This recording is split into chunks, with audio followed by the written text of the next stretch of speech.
اعوذ باللہ من الشیطان الرجیم بسم اللہ الرحمن الرحیم یا ایہا الذین آمنوا اذا قمتم الی الصلاة فاغسلوا وجوہکم وایدیکم الی المرافق وامسحوا برؤوسکم وارجلکم الی الکعبین وَإِن كُنتُمْ جُنُبًا فَاطَّهَّرُوا وَإِن كُنتُم مَّرْضَىٰ أَوْ عَلَىٰ سَفَرٍ أَوْ جَاءَ أَحَدٌ مِّنكُم مِّنَ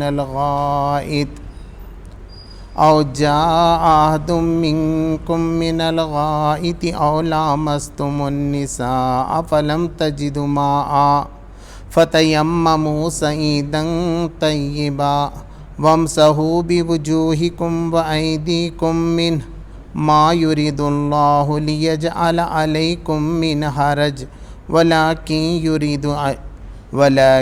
يريد ليطهركم وليتم نعمته عليكم لعلكم تشكرون صدق اللہ العظیم۔ اللہ کے نام سے جو بے انتہا مہربان اور نہایت رحم فرمانے والا ہے۔ اے لوگوں جو ایمان لائے ہو، جب تم نماز کے لیے اٹھو تو چاہیے کہ اپنے منہ اور ہاتھ کوہنیوں تک دھو لو، سروں پر ہاتھ پھیر لو اور پاؤں ٹخنوں تک دھو لیا کرو۔ اگر جنابت کی حالت میں ہو تو نہا کر پاک ہو جاؤ۔ اگر بیمار ہو یا سفر کی حالت میں ہو تو تم میں سے کوئی شخص رفع حاجت کر کے آئے، یا تم نے عورتوں کو ہاتھ لگایا ہو اور پانی نہ ملے تو پاک مٹی سے کام لو، بس اس پر ہاتھ مار کر اپنے منہ اور ہاتھوں پر پھیر لیا کرو۔ اللہ تم پر زندگی کو تنگ نہیں کرنا چاہتا، مگر وہ چاہتا ہے کہ تمہیں پاک کرے اور اپنی نعمت تم پر تمام کر دے، شاید کہ تم شکر گزار بنو۔ اللہ نے تم کو جو نعمت عطا کی ہے اس کا خیال رکھو اور اس پختہ عہد و پیمان کو نہ بھولو جو اس نے تم سے لیا ہے، یعنی تمہارا یہ قول کہ ہم نے سنا اور اطاعت قبول کی۔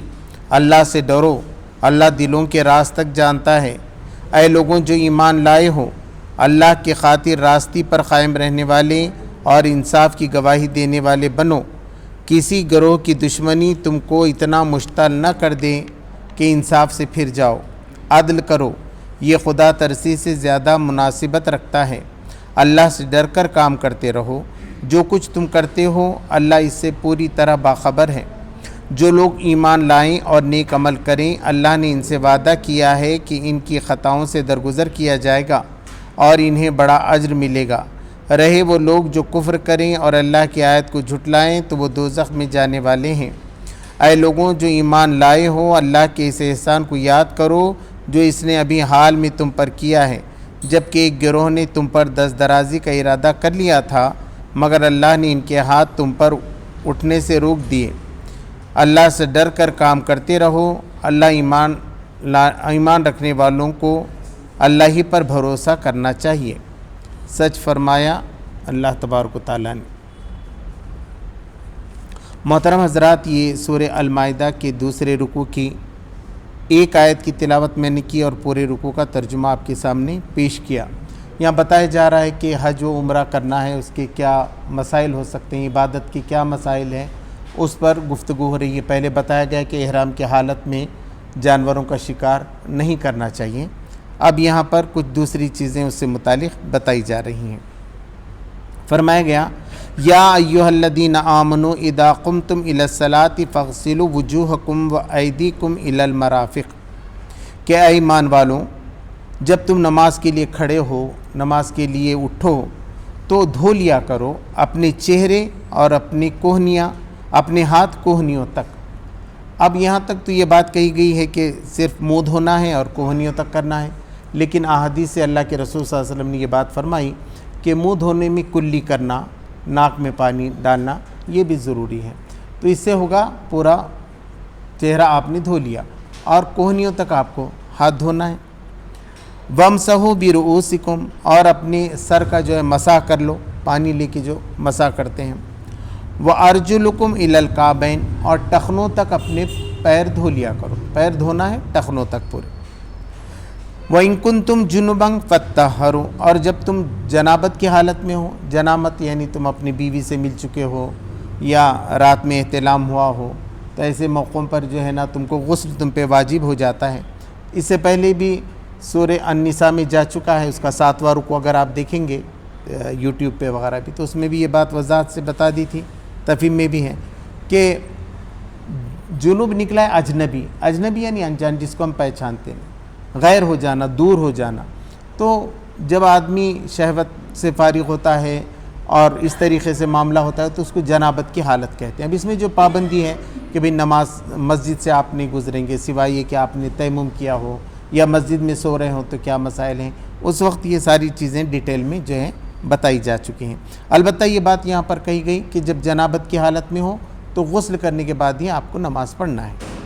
وَإِن كُنتُم مَّرْضَىٰ أَوْ عَلَىٰ سَفَرٍ أَوْ جَاءَ أَحَدٌ مِّنكُم مِّنَ الْغَائِطِ أَوْ لَامَسْتُمُ النِّسَاءَ، اور اگر تم مریض ہو، بیمار ہو، پانی لگانے سے تکلیف ہوتی سکتی ہے، یا تم سفر ہو اور سفر پہ پانی اویلیبل نہیں ہے آپ کو، اور تم میں سے کوئی شخص جو ہے رفع حاجت کو جا کے آ گیا، ضروریات اپنی پوری کر لیا، پیشاب پاخانے سے جا کر آ گیا، اور لامستم النساء، یا تم نے اپنی بیویوں سے تعلق پیدا کر لیا، یہاں تو چھو لیا ہے، لامستم اپنی بیویوں کو چھو لیا، فلم تجدوا ماء، اور اس کے بعد تم اگر پانی نہ پاؤ، فتیمموا صعیدا طیبا، تو پاک مٹی سے تیمم کر لیا کرو۔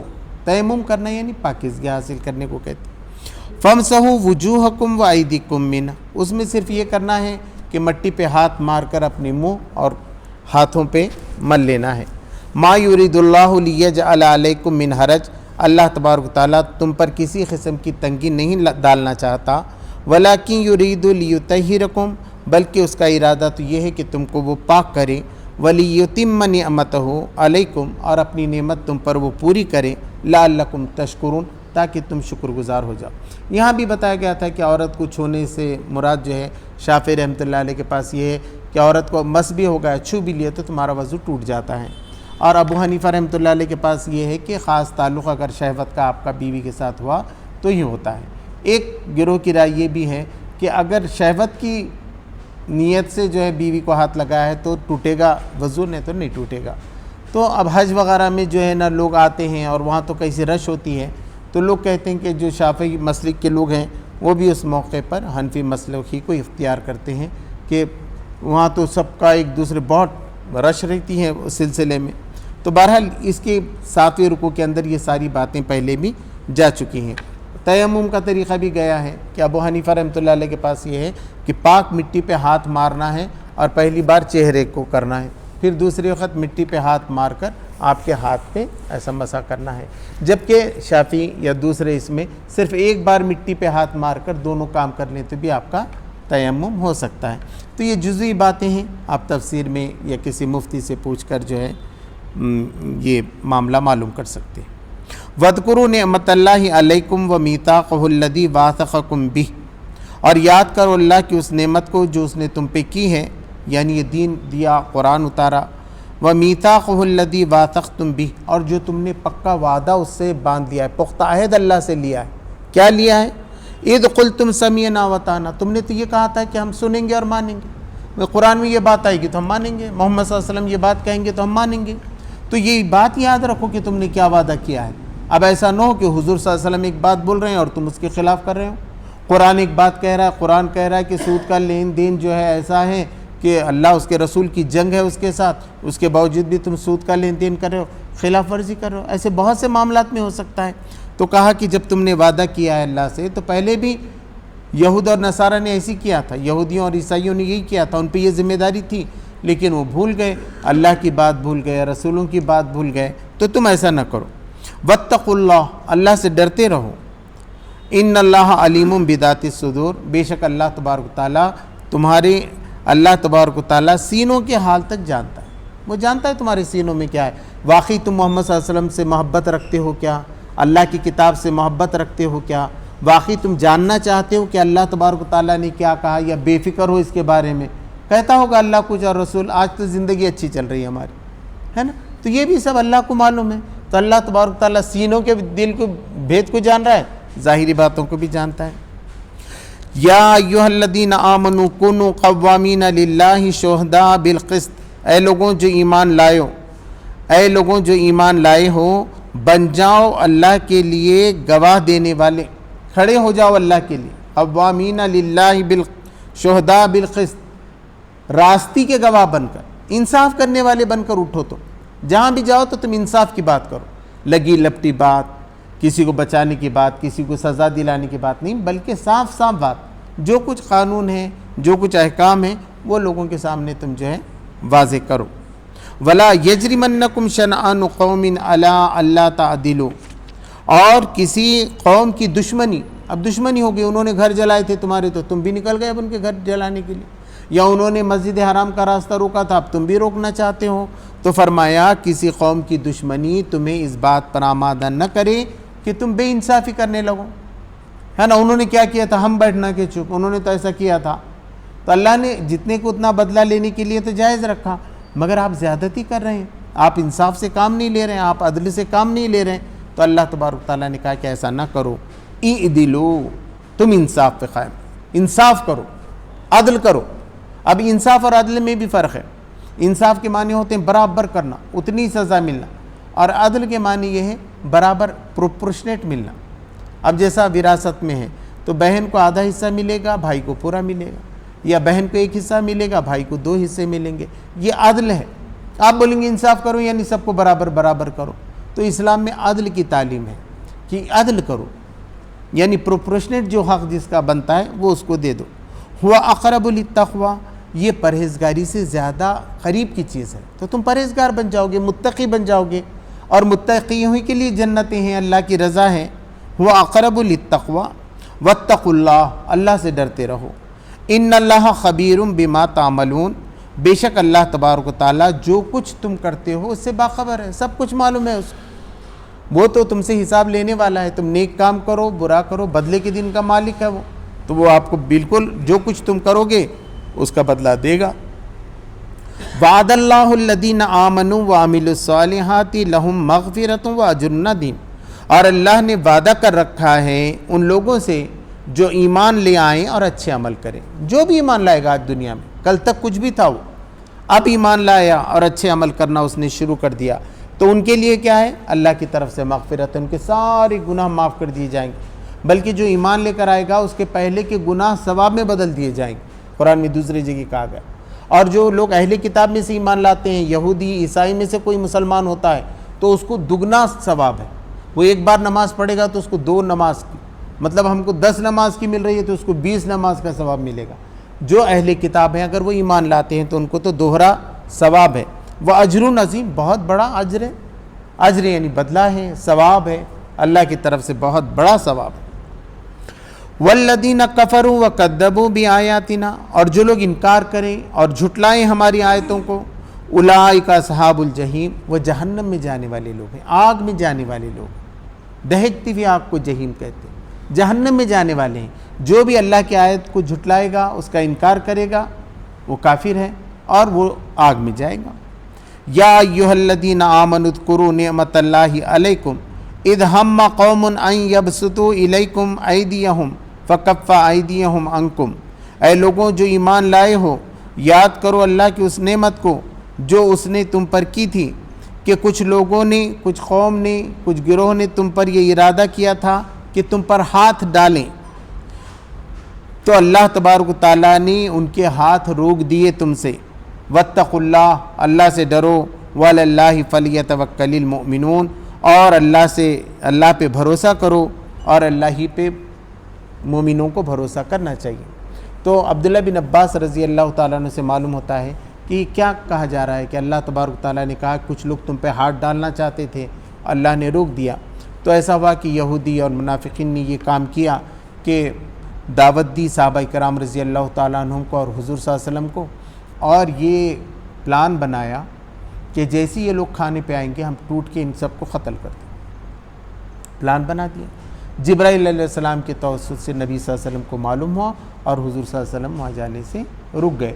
تو اس کی طرف یہاں اشارہ ہے کہ وہ لوگ تم پر ہاتھ ڈالنا چاہتے تھے۔ لوگ بتاتے ہیں ایکشن میں بھی ایسا ہوا تھا کہ سمجھوتے ہونے لگے، آئیے آپ بھی آئیے، بہت سے لوگوں کو بلا دیا، چلو آج چائے پہ کچھ ہے، اور وہاں گئے تو معلوم ہے سب کو قتل کر کے رکھ دیا۔ تو ایسے وقت بہت سنبھل کے کام کرنا چاہیے۔ قرآن بھی بتاتا ہے کہ اقدام کرتے وقت حالات کو دیکھتے ہوئے کرنا چاہیے، سمجھوتا کرنا ہے، ملاقاتیں کرنا ہے۔ تو یہ سب کرتے وقت قرآن و احادیث کی تعلیمات کو سامنے رکھتے ہوئے پریکاشنز کے ساتھ یہ کام کرنا چاہیے۔ اللہ تبارک تعالیٰ بچاتا ہے، اور اللہ تبارک تعالیٰ نے یہاں یہی بات کہی کہ بے شک جو اللہ تبارک تعالیٰ پہ بھروسہ کرتا ہے اور مومنین کو تو اللہ ہی پہ بھروسہ کرنا چاہیے۔ تو یہاں تو رکوع ختم ہو گیا، ابھی وقت ہے ہمارے پاس، آگے کی آیتیں لیتے ہیں۔ اعوذ باللہ من الشیطان الرجیم وَلَقَدْ أَخَذَ اللَّهُ مِيثَاقَ بَنِي إِسْرَائِيلَ وَبَعَثْنَا مِنْهُمُ اثْنَيْ عَشَرَ نَقِيبًا، اور یقیناً اللہ تبارک و تعالیٰ نے پختہ عہد لیا تھا بنی اسرائیل سے، بنی اسرائیل سے بھی پختہ عہد لیا تھا کہ صاحب یہ کتاب جو اللہ تبارک و تعالیٰ دے رہا ہے وہ دوسروں تک پہنچانا ہے تم کو۔ آج ہم سے بھی یہ ہے، یہ قرآن ایسے نہیں دیا گیا ہم کو، اس کی امانت دی گئی ہے، خیر امت اخرجت للناس، سارے لوگوں تک یہ قرآن کون پہنچائے گا؟ حضور صلی اللہ علیہ وسلم کی بات کون پہنچانے والا ہے؟ ہر مسلمان کی ذمہ داری ہے کہ اس نے یہ کتاب اللہ تک لوگوں تک پہنچائی کہ نہیں، یہ امانت ہے ان کی جو ان تک پہنچانا ہے۔ امانت میں خیانت کے مرتکب ہوں گے اگر ہم یہ کتاب لوگوں تک نہیں پہنچائیں گے، یا محمد صلی اللہ علیہ وسلم کا پیغام نہیں پہنچائیں گے کہ محمد صلی اللہ علیہ وسلم اللہ کے رسول تھے، وہ تم تک آئے تھے، ان کو کیا معلوم ہے؟ اب ہمارے ملک کے لوگوں کو بھی نہیں معلوم ہے۔ تو یہ پہنچانے کی ذمہ داری جس طریقے سے ہم سے لی گئی تھی، ایسے بنی اسرائیل سے بھی لی گئی تھی کہ تم توریت اور انجیل پڑھو گے اور اس کو قائم کرو گے، اس پہ خود چلو گے اور لوگوں کو اس کی طرف تم بلاؤ گے۔ اور اس کے لیے کیا کیا تھا؟ 12 قبیلے بنائے گئے تھے، 12 قبیلے میں 12 نقیب بنائے گئے تھے۔ وَبَعَثْنَا مِنْهُمُ اثْنَيْ عَشَرَ نَقِيبًا، سورہ بقرہ میں بھی ہے کہ ہم نے جب چشمے نکالے تو 12 جو گروہ تھے ان کے 12 جو خاندان تھے تو 12 چشمے الگ الگ نکال دی۔ یہاں بتایا کہ ان 12 میں نقیب بنا دی۔ توریت اور انجیل میں بھی اس کا ذکر ہے، مفسرین لکھتے ہیں، لیکن نقیب نام سے نہیں۔ نقیب کے معنی ہوتے نگراں، ان کے دین کی حفاظت کرنے والے، یعنی ان کو نماز آ رہی ہے کہ نہیں برابر یہ دیکھنے والے۔ تو ہر قوم میں ایسے لوگ ہونا چاہیے جو یہ نگرانی کریں کہ اپنے پاس کے لوگوں کو نماز آتی ہے کہ نہیں، عطیات آتا ہے کہ نہیں، غسل برابر آتا ہے کہ نہیں، ہے نا، روزہ رکھنا برابر آتا ہے کہ نہیں، قرآن آتا ہے کہ نہیں، قرآن کا ترجمہ ان کو آتا ہے کہ نہیں، ایسے نقیب۔ تو یہ نقیب بنے ہوئے، اور اب امت مسلمہ کو اللہ تبارک تعالیٰ نے سب کا رہنما بنا دیا ہے، یہ ذمہ داری ہے۔ اسی لیے ہم مومن و مسلمان ہیں۔ جنت کیوں ملنے والی ہے پھر؟ یہاں تو نوکری کرے بغیر تنخواہ نہیں مل سکتی، یا گاڑی اور ایسی آسانی سے مل جاتی ہے، اور جنتیں جہاں شہد کی نہریں بہ رہی ہیں، شراب کی جو کبھی نہ ختم ہونے والی ہے ویسی مل جائیں گی۔ یہ ڈیوٹی ہے، یہ اللہ تبارک تعالیٰ نے ذمہ داری ڈالی ہے، یہ کرتویہ ہے تمہارا، کہ فرض ہے تم پہ کہ تم یہ دعوت لوگوں تک پہنچاؤ۔ وقال اللہ انی معکم، اور اللہ تبارک تعالیٰ نے کہا کہ میں تمہارے ساتھ ہوں، میں تمہارا مددگار ہوں، میں تمہاری پشت پناہی کر رہا ہوں۔ کب کر رہا ہوں؟ لئن اقمتم الصلاۃ وآتیتم الزکاۃ وآمنتم برسولی، جب کہ اگر تم نماز قائم کرو، نماز نہیں قائم کرے تو اللہ کی ذمہ داری نہیں ہے۔ احادیث میں صاف ہے، جو فجر کی نماز پڑھتا ہے اللہ تبارک تعالیٰ اس کی دن بھر کی ذمہ داری لیتا ہے۔ اور اللہ کے رسول صلی اللہ علیہ وسلم نے فرمایا کفر اور کافر اور مومن میں فرق کرنے والی چیز کیا ہے؟ نماز۔ اب ایک بندہ نماز نہیں پڑھتا تو وہ کلیئرلی آپ سمجھ جائیے فرق کرنے والی ہے، وہ مومن ہے یا کافر ہے۔ کیسا پہچانیں گے؟ وہ نماز پڑھتا ہے یا نہیں پڑھتا ہے۔ تو اللہ تبارک تعالیٰ نے کہا کہ تم اگر نماز پڑھو گے، لئن اقمتم الصلاۃ، اگر تم نے نماز قائم کی، وآتیتم الزکاۃ، اور زکوٰۃ ادا کی، اگر تم زکوٰۃ بھی برابر دیتے رہے، حساب نکالا برابر زکوٰۃ سال کو سال جو ہے آپ نکال کر دے رہے ہیں، وآمنتم برسولی، اور میرے رسول پر ایمان لایا آپ نے، ہے نا، میرے رسولوں پر ایمان لایا تم نے، رسولی ہے میرے رسولوں پر تم نے ایمان لایا، سارے نبیوں کو مانا، ابراہیم علیہ السلام کو مانا، لوط علیہ السلام کو مانا، اسحاق علیہ السلام، یوسف علیہ السلام، حضرت محمد صلی اللہ علیہ وسلم، وعزرتموہم، اور تم نے ان کی مدد کی۔ مدد کرنا ہے۔ اب نبی صلی اللہ علیہ وسلم کی مدد کیا ہے؟ وہ جو کام کرتے تھے، حضور کیا کرتے تھے؟ بیٹھتے تھے ایسا نہیں، ہر ایک سے جا کے ملاقات کرتے تھے، ہر ایک کافر سے 70 بار ملاقات کی۔ روزانہ نبی صلی اللہ علیہ وسلم کا کام یہ تھا، ایک بار تھک کے آ گئے، حضرت خدیجہ رضی اللہ تعالیٰ عنہ فرماتی ہیں کہ میں نے کہا کھانا کھا لیجئے، باہر گھنٹیوں کی آواز آئی اونٹوں کی، تو حضور اٹھ کر چلے گئے۔ بڑے معلوم نہیں کل یہ قافلہ ادھر ملے گا کہ نہیں ملے گا، جا کر اس کو دین کی دعوت پوری دی، پھر گھر لوٹ کر آئے۔ بالکل بیٹھتے نہیں تھے، رات بھر اتنی نماز پڑھتے تھے کہ پیر سوج جاتے تھے، صحابہ نے کہا آپ تو بخشے بخشائے ہیں، کہا کہ میں اللہ کا شکر گزار نہ بنوں؟ تو یہ پیغام جو ہے نبی صلی اللہ علیہ وسلم کا، ایسی مدد کرنا ہے، نماز پڑھ کر، تہجد پڑھ کر، قرآن پڑھ کر، لوگوں کے اندر دین پھیلا کر، انصاف قائم کر کے۔ وَأَقْرَضْتُمُ اللَّهَ قَرْضًا حَسَنًا، اور اللہ کو اچھا قرض دو، یعنی جو کچھ بھی تم مال اللہ کی طرف دو گے، اللہ دنیا میں بھی تم کو اس کا بدلہ دے گا، آخرت میں بھی دے گا، تمہارا پیسہ ضائع نہیں ہوگا۔ اللہ نے کہا ایک چیز ہے جیسا پانی نکالتے ہیں کنویں میں سے، حضور صلی اللہ علیہ وسلم نے فرمایا کنویں میں سے جیسا پانی نکالے دوسرا پانی آتا ہے۔ آپ کی تنخواہ خرچ ہوتی ہے تو دوسری تنخواہ آتی ہے، بزنس میں کہ آپ پیسے خرچ کرتے ہیں تو پھر آپ کے پاس آتے ہیں۔ تو تم اللہ کی راہ میں اگر ایسا خرچ کرو گے، اپنا وقت لگاؤ گے، اپنا پیسہ لگاؤ گے، تو اللہ تبارک تعالیٰ اس میں برکت دے گا اور آخرت میں کئی گنا بڑھا کر وہ تم کو لوٹائے گا۔ لَأُكَفِّرَنَّ عَنكُمْ سَيِّئَاتِهِمْ، تو ہم دور کریں گے تم سے تمہاری برائیاں، یہ پیسہ خرچ کرنے کے نتیجے میں، زکوٰۃ دینے کے نتیجے میں، دین کا کام کرنے کے نتیجے میں اللہ تبارک تعالیٰ کیا کریں گے کہ تمہاری برائیاں تم سے دور کر دیں گے، چھاٹ دیں گے، جیسا کپڑا دھل کے صاف ہو جاتا ہے، ایسی تمہاری روح کو، تمہارے جسم کو پاک کریں گے۔ اب جیسا جسم کو پاک کرنے کا بھی آیا، اسلام میں صرف روح پاک رکھنا نہیں ہے، جسم پاک رکھنا ہے، اس لیے کہا گیا بال کی صفائی ہونا چاہیے، داڑھی بھی ایسا سیٹ کرنا چاہیے، ایسا نہیں کہ چاروں طرف سے بڑھ گئی ہے داڑھی آپ کی، کپڑے اچھے رکھنا ہے، جسم صاف رہے گا، روح بھی پاک رہے گی، دونوں چیزیں اللہ تبارک و تعالیٰ کو پسند ہیں۔ تو اللہ تبارک تعالیٰ نے کہا ایسا تمہاری اندر کی گندگیوں کو بھی اللہ تبارک تعالیٰ دور کرے گا، روحانی گندگیوں کو بھی دور کرے گا۔ وَلَأُدْخِلَنَّكُمْ جَنَّاتٍ تَجْرِي مِن تَحْتِهَا الْأَنْهَارُ، اور وہ داخل کرے گا تم کو ایسی جنتوں میں جس کے نیچے نہریں بہہ رہی ہوں گی۔ فَمَن كَفَرَ بَعْدَ ذَلِكَ مِنكُمْ، اب اس کے بعد تم میں سے جو کفر کرے، فمن جو کرے، کفر کفرا کفر کرے، انکار کر دے، بعد ذالک اس کے بعد، منکم تم میں سے کوئی کفر کرے، فقد ضل سواء السبیل، تو اس نے جو ہے نا سیدھی راہ سواء السبیل کو گم کر دیا۔ اب سواء السبیل کیا ہے، اس پہ یہاں پر اس تفہیم القرآن میں کافی ڈیٹیل کئی پیج لکھا گیا ہے۔ دیکھیے کیا ہے، اللہ تبارک تعالیٰ جو بتا رہا ہے وہ صراط مستقیم ہے، ایک دم سیدھا راستہ ہے جو بتا رہا ہے، مگر انسان کیسے ہیں، الگ الگ رہتے ہیں نا، کسی کو جو ہے نا کسی کو ستانے میں مزہ آ جاتا ہے نا، کسی کو پڑھنا نہیں دل بولتا، کسی کو کام نہیں کرنا دل بولتا ہے نا، الگ الگ قسم کے لوگ ہیں، کسی کو خالی ذکر کرنے میں مزہ آتا ہے، کسی کو جہاد کرنے میں مزہ آتا ہے، الگ الگ ہے۔ تو الگ الگ قسم کے لوگ، کسی کو غصہ زیادہ آتا ہے، کوئی ذرا ٹھنڈے مزاج کا ہوتا ہے، تو یہ سب ہے۔ تو اس میں کیا ہوتا ہے، لوگ ادھر ادھر ہوتے رہتے، امبیلنس ہوتے رہتے۔ اب خدا کیا بتاتا ہے کہ تم بیلنسڈ میں رہو، جو شخص بیلنس میں رہے گا، عدل پہ رہے گا، انصاف پہ رہے گا، اس کی ترقی دنیا میں بھی ہو رہی ہے، آخرت میں بھی۔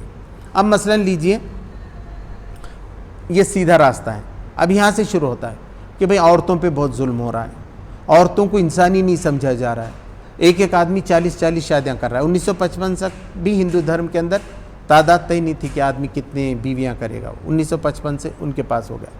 اسلام میں پہلے کرتے تھے، نبی صلی اللہ علیہ وسلم کے زمانے میں طے ہوا کہ 4 تک بیویاں کریں گے، ایسا۔ تو اب کیا ہوا معلوم ہے، عام لوگوں نے کہا کہ نہیں، ظلم نہیں ہونا چاہیے عورتوں کو، لڑکیوں کو پھر پڑھانا چاہیے، کرتے کرتے بیچ میں آ گئے۔ اب بیچ میں آ کے نہیں رکے، اب عورتوں کا اور بڑھ گیا، ان کو پوری آزادی ہونا چاہیے، وہ ننگے گھومے تو بھی چلے گا، انہوں فلاں۔ اب یہ دوسری انتہا ہوگی، فتنے کی دوسری انتہا۔ پھر کیا ہوگا، ایک دن جا کر لوگ بولیں گے نہیں یہ بہت ہو گیا، کچھ پردہ کرنا چاہیے، کچھ کرنا چاہیے، پھر یہاں آ کے پھر عورتوں کو اور دبانے کا کام شروع ہوگا۔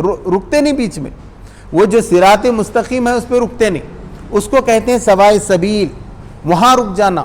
وہاں مومن ہی رک سکتا ہے، وہاں پر قرآن کو ماننے والا رک سکتا ہے، وہاں احادیث کو ماننے والا رک سکتا ہے، ورنہ انہیں آگے چلتا ہے۔ اب ایسا پیسے نہیں کمانا، پیسے کمانا دین کے خلاف ہے، فلاں ہیں بولے، لوگوں نے بولے نہیں پیسے کمانا، اب بیچ میں آ گئے، اب اتنا پیسے کما رہے کہ پھر وہ آ جا رہے کہ تم اتنا کماتے ہو کہ خبر تک پہنچ جاتے ہو اور دین کا کام چھوڑ دیتے ہو، سارا وقت کمانے میں لگ گیا، اب دین میں کماؤ بولے تو ایسا نہیں ہونا چاہیے، ہے نا، ادھر بھی نہیں ادھر بھی نہیں۔ اب بولے نہیں کھا رہے نہیں تھے کچھ کھاؤ، اب اتنا فضول خرچہ ہو گیا کہ ادھر سے بھی لا رہے ادھر سے بھی لا رہے، آج تو کھلا ہوا ہے سارا مارکیٹ، ہے نا، وہ KFC اور کیا کیا فلاں، اب آدھا کھا رہے آدھا پھینک رہے، اب وہ بربادی کی طرف جا رہے۔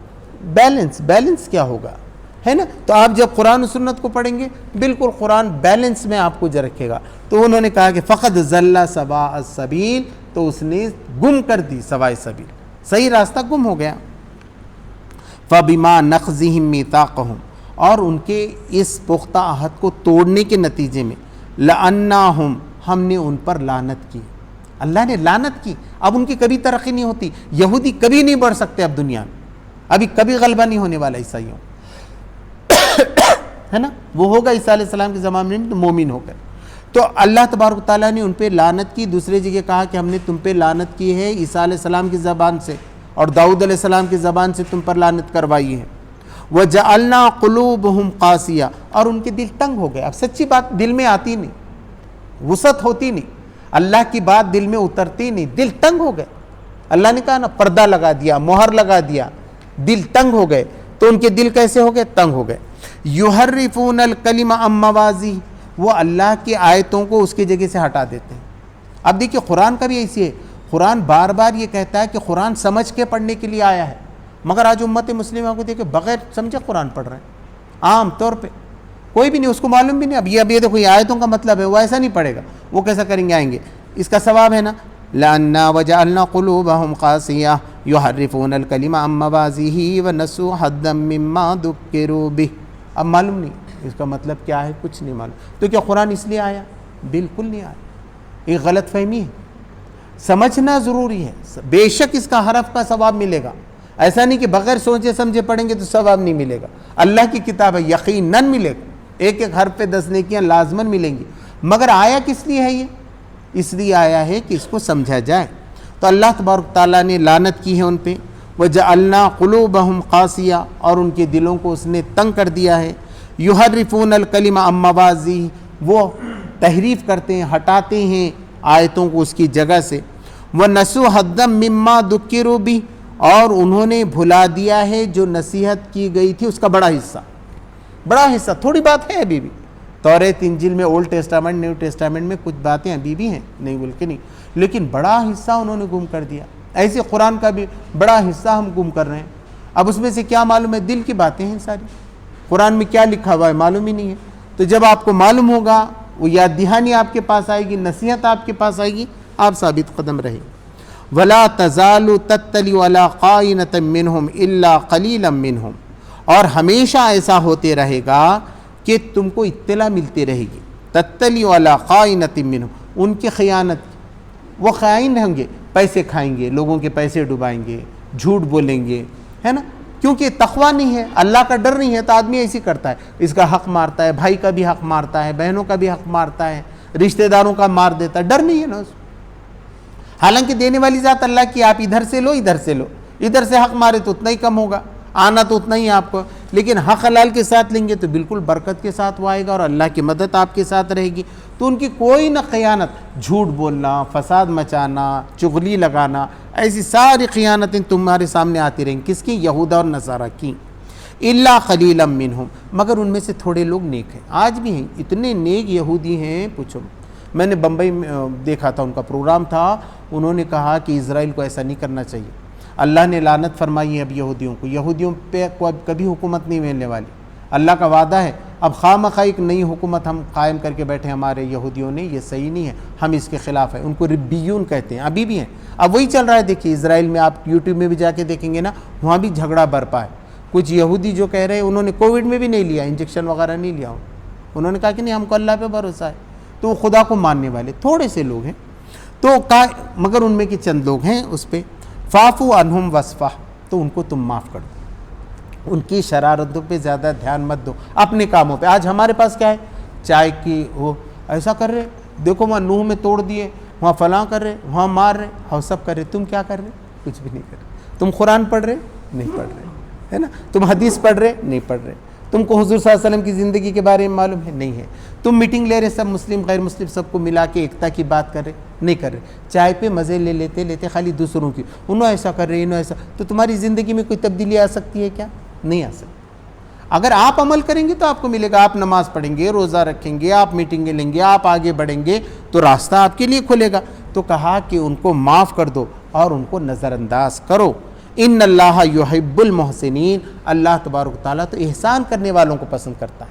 نماز پڑھو تو نفل بھی پڑھو، روزہ رکھو تو نفل بھی رکھو، قرآن جتنا پڑھنا اور نفل میں پڑھو، آپ تہجد بھی پڑھو، محسن احسان کرنا، اس کے حق سے بڑھ کے دینا، جو کچھ جتنا دعوت کا کام تھا اس سے بڑھ کے آپ کام کر رہے ہیں، دن رات اسی میں لگے ہوئے، تو یہ احسان ہے۔ تو اللہ تبارک و تعالیٰ ایسے محسنین کو پسند کرتا ہے۔ اللہ تبارک و تعالیٰ سے دعا ہے کہ مجھے آپ کا عمل کی توفیق عطا فرمائے۔ ربنا آتنا فی الدنیا حسنۃ وفی الآخرۃ حسنۃ وقنا عذاب النار۔ سبحان ربک رب العزۃ عما یصفون والسلام علی المرسلین والحمد للہ۔